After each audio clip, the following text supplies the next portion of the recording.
He's one of the most popular people we have on the show.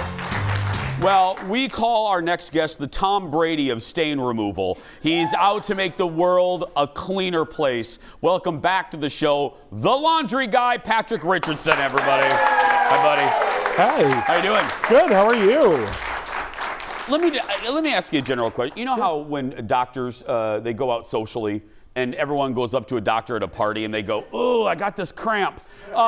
Do people constantly come up to you at social events asking you about stains? Yes. But the better part is, usually I'm like, "Oh, well, let's just do it right now." So. Do you? Yeah. So I'm like, so it's a little different than a doctor because, I'm not like, they don't really do surgery right in front of you. Yeah. But they'll be like, "Oh, come here, I'll get some vodka and let's spray that down." Yeah, that's what we do. That's my guy. Okay, these are seasonal stains today, and we have some time with Patric, so don't worry about writing things down. We'll get to everything, and we'll post it later. Okay, let's start with road salt stains. Yeah, I mean, sadly, it's becoming that season. Yeah. And road salt is super easy. It'll come out with vinegar and water. All you have to do is spray the vinegar and water on. Okay. And then just wipe, and it will literally come off. You don't even have to wash it. Really? Yeah, if we just stood here and did this for a few seconds, it'll just completely disappear. Okay, can I piggyback off that? Yeah. Do you know what you do with automobile carpet that gets the road salt? Is it still vinegar and water? Yeah, you can do the exact same thing. Just put it, if I were doing it in the car, I'd probably spray it on the towel and then just wipe it right off the carpet. What is it about the vinegar? It has a reaction to what they use. It actually breaks the salt down. Oh, so it'll come out. Because I have, like you guys, if you live in a colder climate, I have those rings around my gas pedal that I can never get out. Yeah. Okay, I love it. Next, yep. 'Tis the season for pumpkin stains. Yeah, if you carved a jack-o'-lantern or something Halloween-y. Exactly. It'll come out with any kind of oily soap. Don't use dish soap, but like liquid hand soap that's what this is. Why not dish soap? That's interesting. Dish soap the technology in dish soap is like your iPhone, your haunted iPhone. It's just got so much technology in it that it's just too strong. Like if you were to use dish soap on something black, let's say, it'll actually leave a ring. It'll look like you've sanded it because it's so acidic.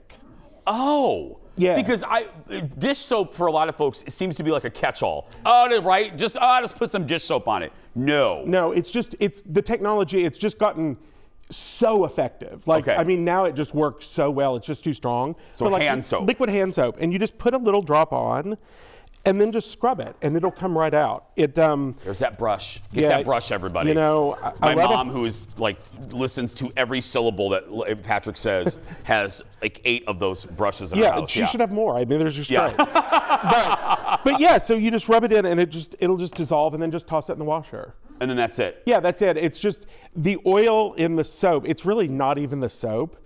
I mean, if you could do it with oil, it's just hard to wash oil out. Yeah. It's actually the oil that just brings the pumpkin to the surface and it just washes out. And it doesn't matter if it's scented, the chemicals won't affect it. It's just any type of hand soap. Whatever hand soap you have around. Okay, let's move on to chocolate stains. Yeah. No matter what time of year you have. Right, it's classic. So the trick to chocolate is it's oily and there's color. So you spray it with a little vinegar and water and dab it, and then scrub it with soap and a brush. And you do that because... why the two-stepper here? You want to break the oil down, because really good chocolate is really pretty oily, and oil and water don't mix. So if you don't use the vinegar first, the water can't get to the color of the chocolate. Oh, yeah, because the cocoa bean, it starts off life really gross. It's oily. It's a disgusting looking thing, Yeah, so... It really is. I just saw a documentary yesterday, yeah. But so it will just wash out, but you have to use the vinegar first. That's the reason so many people struggle. With chocolate? Yeah. So always have, we repeat it every time, if you haven't noticed, get that brush, 12 of them, and then get a spray bottle, right? Yeah. Vinegar and water will always help you. Vinegar and water would be sort of my answer to dish soap. It is my catch-all. It is your catch-all. Okay, let's do one more. Beer stains. Okay, this is really funny. And this is something that at a party you'd have on hand. You use vodka. I have that in my house. Yeah. Yeah. You have good vodka. This is like college vodka. This is cheap vodka. That's fine. And vodka, you just spray it on. It'll, excuse me, it'll work on any sort of spirit stain. It won't work on wine, but short of wine, it'll work on everything else. So, any other spirit? Yeah, so it would work on beer or any spirit, like vodka, or bourbon, whiskey, scotch. Why? You can actually dry clean with vodka, which makes you sort of nervous when you drink it. But not me. I'm fine. I'm fine. But vodka, it has a unique characteristic that it'll actually penetrate fabric. It just won't work on wine because it won't take that sort of, it won't lift that color. And vodka, and also we're going to take a break, but refresh my memory. Don't a lot of theater rental costume companies use vodka? Yes. It removes smells, right? Yes, and it will, like, even if like you go to a restaurant and you leave and you spray it with vodka. And the fun thing about vodka is, it's when it dries, it's odorless and colorless. Yeah. So you can spray it on yourself, and 20 seconds later, once it's dry, there's no odor. I learned from Sue Ellen Ewing that vodka doesn't smell. I learned that. Patric is our guest for the rest of the show. More stain removal tips. Plus, he's answering. Y'all had some really good questions this week from our Facebook page. He's going to answer all of those when we come back. Right after this. I started doing that after Mexican restaurants, like fajitas. Welcome back. My buddy, the laundry guy. Don't forget to follow him for more on social media. Patric Richardson's here. He's helping us tackle seasonal stains, and coming up in a little bit, he's answering your questions. We got some great ones in the audience in the commercial break. I will recap. But first, why do I have aluminum foil sitting here? Because somebody asked about static, and a ball of aluminum foil is the best thing you can ever use to remove static. It's so much better than a dryer sheet or fabric softener. You take a 1-yard piece of aluminum foil and you make a ball that's about this size. You throw it in the dryer. For the next 30 to 60 trips through the dryer, it will remove static, and it actually will turn into this. When it turns into this, you throw it in recycling and make a new one. I just don't know what to say. That's great. I think my mom does this. Of course she does. She knows the laundry queen, but yeah.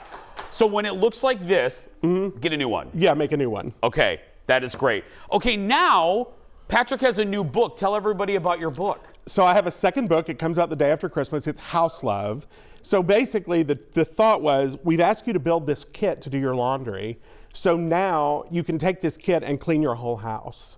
Oh, and then why do I have, conveniently on my desk here, why do I have this towel here? Because A, I love a shameless plug, and B, I brought one for everybody in the audience. Everybody gets a towel. Is this a good dishwashing towel? It's a great dishwashing towel. The reason, you know Patric's not just giving you, it's not a Homer hanky, but there's a reason why this towel though. It's flour sack, so it's a great dishwashing towel. It'll dry your dishes, but you know, I'm not a fan of like paper towels, so I use flour sack towels all over my house. Me too. I recommend them in the book. So we made one that looks like the book. And it's a shameless plug. Right. I love that. We need towels with Jason Show on it too. We need to get that. Yeah. Okay, let's get some questions. First of all, before we go to the graphics, Leo, our security guard Cliff had a question. The audience and I sat with our mouths agape. We couldn't believe it, and the question was hats. Ball caps that get sweaty. Tell them what you do. You put them on the top rack of the dishwasher. You can stretch them over the tines, set them on the top rack of the dishwasher. You throw a little dishwashing detergent in, and when you're done, then you just let it air dry. You run it through the quick cycle, let it air dry, and the sweat stains, everything disappears. The hat looked like the day you bought it. Life-changing. I love it. Okay, let's get to your questions. Nikki's up first. Hi, Nikki. Hey, Patric, how can you remove the nasty odor some towels get? I tried vinegar and baking soda, but it didn't seem to help. The trick is you're using too much detergent. It's that extra detergent, you know. I know. It's the extra detergent that is clinging to the towel, and it's holding all of the dirty washer water. If you just cut back to about 2 tablespoons of regular detergent to a full load, wash them. It'll take 3 or 4 cycles, but it'll come right out. Patric says it every time he's here, and Patric, tell them again, we are all as humans using too much laundry soap. Yeah, I mean, you think like more is better, but the reality is less detergent makes your clothes cleaner because it can rinse so clean. Yeah. And the rinse is kind of the magic to the washing machine. Yep. Kelly Marie is next. She asks, is there any way to get dried paint out of clothing? Yes, there is, and it's going to take you a couple of days. You soak it for 24 hours, you change the water, soak it again for 24 hours, change the water a third time and soak it again for 24 hours. So you soak it 3 days. Then you scrape the paint off and then scrub it with soap and a brush. Or on the first day, I just go to Macy's and buy new shirts. Well, yeah. Plan B. Plan B. I mean, but just say it. Yeah. We're not done. We got so many more questions for Patric, including, you know, those stain wipes, you know, the little pins, the stain removal pins. Do they actually work? In the meantime, be sure to visit Patric's website, laundryevangelist.com. More when we come back. Back after this. Those Tide sticks. This, I think my mom does do. And we're back. The laundry guy, Patric Richardson, is our special guest today. I am loving today's audience for so many reasons. They are just, I mean, dropping the good questions during the commercial break. Don't forget to get Patric's new book on the shameless plug towel, House Love. I'm stealing one of these, by the way, for my house. Anyway. Well, take one for your mom, too. Thank you. I'll take one for Dar. He's answering your stain removal questions, and we have some good questions next. A question from Karen. She asks, hey, Patric, what's the best way to clean an embroidered Christmas tree skirt? I don't know what the background fabric is, so I'm going to go the safer route. I'm going to tell you how to hand wash it. Embroidery thread is completely color safe. It is not going to run. So I would lay it in the tub, and I'd cover it with a couple inches of water, tiny bit of soap, just swish it. But here's the real trick. When you rinse it, you're gonna just pull the stopper, let the water drain out, drop the stopper, fill the tub up and rinse it, but then just let it lay there. Don't try to pick it up and wring it out and roll it in a towel and do all those things. Just let it lay there and drain. And then when it's damp, then pick it up, because my only fear is you're going to stretch it out of shape. Yeah. So if you just let it lay there till it's damp and then pick it up, you'll be completely fine. Jessica is next. She asks, hey, Patric, what's your opinion on liquid fabric softener and those Shout stain remover little sheets and those pins, Tide pins? So I'm not a fan of liquid fabric softener because it coats your fabric and it makes it harder to remove stains. As far as the wipes and the pens, they work. I mean, I don't think the pens work as well as the wipes. I think the wipes are better. Truthfully, though, I think you can just like dab some vodka on a napkin when you're at the restaurant, and it will do just as good a job, and you don't have to carry it with you. And if you see me at the restaurant, just come over to my area, and I'm sure I have some vodka at the table. I mean, good, Yeah, we're covered. If you see Fallon or me, come on over. Chances are we love stain removal. That's right. Tana has the next question. She asks, how do I clean a pillow with head oil stains? Oh, this is a good one. So you need oxygen bleach. Oxygen bleach is completely color safe. So whatever pillow cover color you have, you're completely fine. Just wash it in warm water with a couple tablespoons of oxygen bleach, and the oxygen bleach will dissolve the oil. It'll come right out. That's a good one. And can you tell them, too, I want to piggyback off the stain pads and stuff. The last time you were here, you had something that I now put into practice with everything, and that is when you use something like a stain pen, you said what we always forget to do is rinse. Will you tell them about that rule? Yeah, so you're using a pen or a wipe or something, and you put it on. It doesn't work if you don't rinse it because the food or whatever was on there is still there. So you just shove a towel under and blot from the top and rinse it out, because that's what's actually taking the stain away. And then if you don't, that's what Patric says causes that ring that you get. They're like, oh, I cleaned it, but I still have this funky ring. Right, it's just the residue. Yeah. Renee is next. She asks, hasn't this changed your... Anyway, she asks, how do I remove mascara stains from inside the lining of a purse? Okay, I'm hoping that you can lift the lining up out of the bag. It's not sewn into the bottom. Then you can use soap and a brush.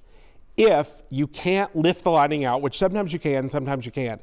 If you can't, you're going to have to use soap and a brush, but then you're going to have to take a towel, get it wet, like wet, and blot all that soap out. You're gonna have to rinse it out and then blot it dry. Okay. It'll come out.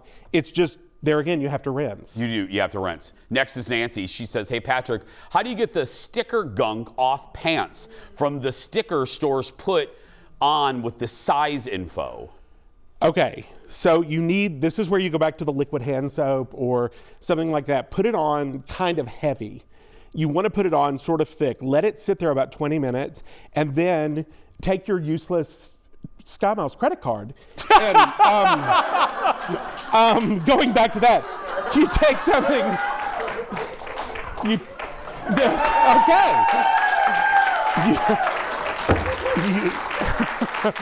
You take something dull, like the edge of this, so it has a use now. Yeah. So you take something dull and you scrape it, and it will actually scrape the sticker gunk off because the oily soap will break down the adhesive. We now have a use for this.